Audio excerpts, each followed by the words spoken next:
بسم اللہ الرحمن الرحیم۔ نبی کریم رؤوف الرحیم حضرت محمد رسول اللہ صلی اللہ تعالی علیہ وسلم، ان کو اللہ رب العزت نے اپنے سارے کے سارے انبیاء اکرام کو انسان بنا کر بھیجا۔ پہلے ایک بنیادی چیز سمجھ لیں کہ اہل سنت والجماعت سارے مسلمانوں کا عقیدہ یہ ہے کہ اللہ تعالیٰ کے جتنے نبی ہیں سارے کے سارے انسان ہوتے ہیں اور مرد ہوتے ہیں۔ انسانوں کے علاوہ کوئی نبی نہیں گزرا اور مردوں کے علاوہ خواتین میں سے بھی کوئی نبی نہیں ہوا، صرف مرد ہی نبی۔ اور اللہ رب العزت نے جو نبی بنا کر انسانوں کو بھیجا ہے اس کی ایک وجہ بھی ہے۔ حضرت ابراہیم علیہ السلام نے جو دعا کی ہے اس میں بھی ہے ربنا وبعث فیہم رسولا منہم، کہ یا اللہ جو آپ رسول بھیجیں گے ربنا وبعث فیہم، میری اولاد میں سے، رسولا منہم انہی میں سے، یعنی انسانوں میں سے ہوگا۔ دوسری جگہوں پہ بھی جہاں بھی اللہ رب العزت نے قرآن کریم میں بتایا ہے کہ میں نے نبی بھیجا، اللہ رب العزت یہی بتاتے ہیں کہ انسان بنا کر بھیجا ہے۔ نبی کو اچھا انسان بنا کر اللہ رب العزت نے کیوں بھیجا؟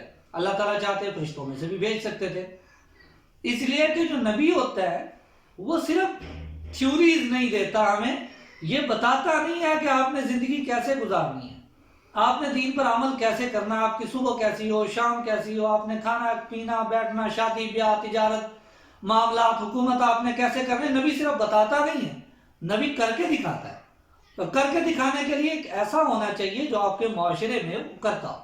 نبی کریم صلی اللہ تعالی علیہ وسلم کو اللہ رب العزت نے ایک انسان بنا کر بھیجا، اور حضور صلی اللہ علیہ وسلم کی پوری زندگی اللہ رب العزت قرآن کریم میں ارشاد فرماتے ہیں لَقَدْ كَانَ لَكُمْ فِي رَسُولِ اللَّهِ أُسْوَةٌ حَسَنَةٌ، کہ تمہارے لیے نبی کریم صلی اللہ علیہ وسلم کی زندگی میں بہترین نمونہ ہے۔ اور وہ نمونہ حضور صلی اللہ علیہ وسلم نے ہمیں ساری چیزیں کر کے دکھائیں ہیں۔ آپ صلی اللہ تعالی علیہ وسلم کی زندگی کو اگر ہم دیکھیں تو حضور صلی اللہ علیہ وسلم کا صبح اٹھتے کیسے تھے، حضور صلی اللہ علیہ وسلم نے بتایا کہ صبح اٹھنا کیسے ہے۔ جی اٹھنے کا طریقہ، مسنون طریقہ یہ ہے کہ آپ پہلے اٹھیں، آنکھوں کو ملیں، تھوڑی دیر بیٹھیں اور دعا پڑھیں، اور اسی طرح پھر باقی ضروریات، تو صبح کو یہ دعائیں پڑھنی ہیں، فجر کی نماز پڑھنی ہے، تہجد ہے، وغیرہ وغیرہ۔ اسی طرح شام تک سونے کی دعائیں، سونے کا طریقہ تک، آپ کو واش روم کیسے جانا، آپ کو کھانا کیسے۔ حضور صلی اللہ علیہ وسلم نے ایک سے زائد شادیاں کی، آپ صلی اللہ علیہ وسلم نے ازدواجی زندگی بھی ہمیں گزار کر دکھائی۔ حضور صلی اللہ علیہ وسلم نے تجارت بھی کی، حضور صلی اللہ علیہ وسلم نے لوگوں کی بکریاں بھی چرائیں کرائے، آپ صلی اللہ علیہ وسلم نے قیادت بھی کی، جہاد بھی کیا۔ تو نبی کریم صلی اللہ تعالی علیہ وسلم کا یہ زندگی گزارنا، پورے کے پورے سارے ان چیزوں میں کام کرنا، مقصد یہ تھا کہ میری امت کے لیے ہر چیز میں رہنمائی موجود ہو۔ اچھا، پھر حضور صلی اللہ علیہ وسلم نے اپنے بعد جو صحابہ کرام رضوان اللہ تعالی علیہ مجمعین کو چھوڑا، جن کی تربیت کی، ان کے متعلق بھی اللہ رب العزت نے ارشاد فرمایا، نبی کریم صلی اللہ تعالی علیہ وسلم نے ارشاد فرمایا اصحابی کالنجوم بأیہم اقتدیتم اہتدیتم، یہ جو میرے صحابہ ہیں نا، یہ ستاروں کی مانند ہے، ان میں سے جس کے پیچھے بھی چل پڑو گے وہ آپ کو ہدایت پا جاؤ گے، سیدھے راستے پہ لے جائیں گے۔ تو حضور اللہ تعالیٰ قرآن کریم میں ارشاد فرمایا اولئک علی ھدی من ربہم وَأُولَئِكَ هُمُ الْمُفْلِحُونَ، یہ جو ہدایت یافتہ لوگ، آپ نے ایمان کیسے لے کے آنا ہے، آپ نے چلنا کیسے ہے۔ اللہ رب العزت نے ہدایت یافتہ لوگ صحابہ کرام حضور صلی اللہ علیہ وسلم کو ایک جماعت دی، اور وہ جماعت ایسے ہی نہیں کہ اتفاقاً حضور صلی اللہ علیہ وسلم کے پاس یہ لوگ جمع نہیں ہو گئے۔ سورۃ حجرات کے اندر بھی ہے، بائبل کے اندر، پہلی کتابوں کے اندر یہ چیزیں حضور صلی اللہ علیہ وسلم کے صحابہ کرام کے متعلق آیا ہے۔ آپ صلی اللہ علیہ وسلم کے صحابہ کرام کی نشانیاں بتائیں گے کہ آپ کو ایسے لوگ دیے جائیں گے، ایسے لوگ دیے جائیں گے، ایسے لوگ دیے جائیں گے۔ یہ اتفاقاً حضور صلی اللہ علیہ وسلم کے گرد جمع نہیں ہو گئے۔ جو حضور صلی اللہ علیہ وسلم کے صحابہ تھے، وہ جو شاگرد تھے، وہ چنیدہ لوگ تھے، اور اللہ رب العزت نے قرآن کریم میں ان کے متعلق گواہی دی ہے اولئک الذین امتحن اللہ قلوبہم للتقوی، کہ اللہ تعالیٰ نے ان صحابہ کرام کے دلوں کو پرکھا ہے، ان کا امتحان لیا ہے۔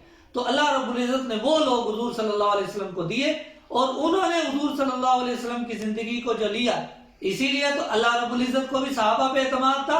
حضور صلی اللہ علیہ وسلم نے بھی فرمایا اصحابی کالنجوم بأیہم اقتدیتم اہتدیتم، کہ جو میرے صحابہ ہیں میرے بعد آپ نے ان کو دیکھ لیں کہ آپ کہہ سکتے ہیں نا کہ وہ تو اللہ کے نبی تھے جی، معصوم تھے، تو صحابہ کرام نے کر کے دکھایا. تو ہم تک یہ دین ایک ایسے ہی ریٹرن میں صرف نہیں آیا، ایک پریکٹیکل میں آیا. اب ہم جب کوئی بھی کام کرنے لگیں گے دین کا تو ہم یہ دیکھیں گے کہ قرآن کریم کے اندر اللہ تعالیٰ نے اس کے متعلق کیا حکم دیا اور رسول اللہ صلی اللہ علیہ وسلم نے اس کو کیسے فالو کیا.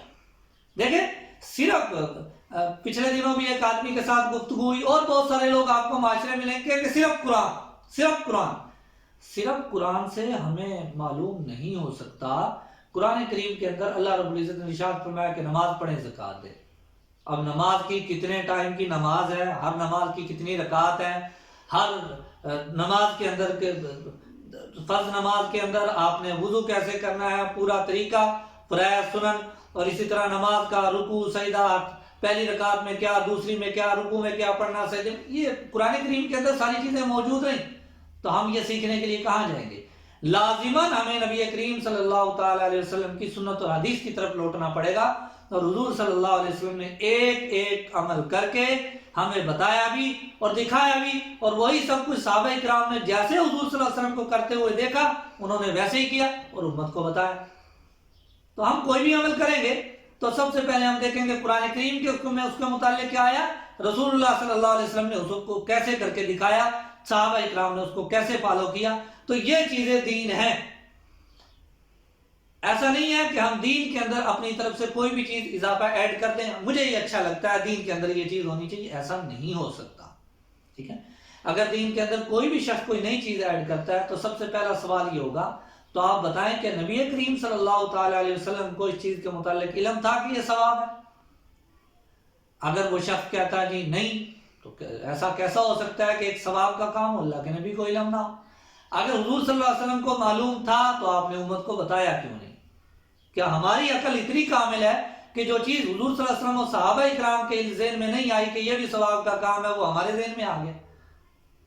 تو دین وہی سچا اور کھرا دین ہے جو اللہ رب العزت نے نازل کیا، رسول اللہ صلی اللہ علیہ وسلم نے کر کے دکھایا، اور صحابہ اکرام رضوان اللہ تعالی علیہم اجمعین اور آپ صلی اللہ علیہ وسلم کے بعد کے جو لوگ ہیں اولیاء اعظام، تابعین، تبع تابعین، انہوں نے کر کے دکھایا، وہ دین ہے.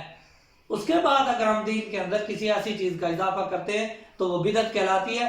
ٹھیک ہے، حضور صلی اللہ تعالی علیہ وسلم نے فرمایا کل بدعت ضلالہ وکل ضلالۃ فی النار، ہر بدعت گمراہی ہے اور ہر گمراہی جہنم کی طرف لے کے جانے والی ہے. تو ہم نے بدعات سے بچنا ہے. انشاءاللہ تعالی اس سیریز میں ہم آگے گفتگو کریں گے کہ بدعات کیا ہوتی ہیں اور کون کون سی ہمارے معاشرے میں رائج ہیں اور ہمیں ان سے کس طرح سے بچنا ہے اور ان کے معاشرے میں کیا کیا نقصانات ہوتے ہیں. اللہ رب العزت ہمیں دین کو سمجھنے کی اور اس پر عمل کرنے کی توفیق عطا فرمائے. وآخر دعوانا ان الحمدللہ رب العالمین.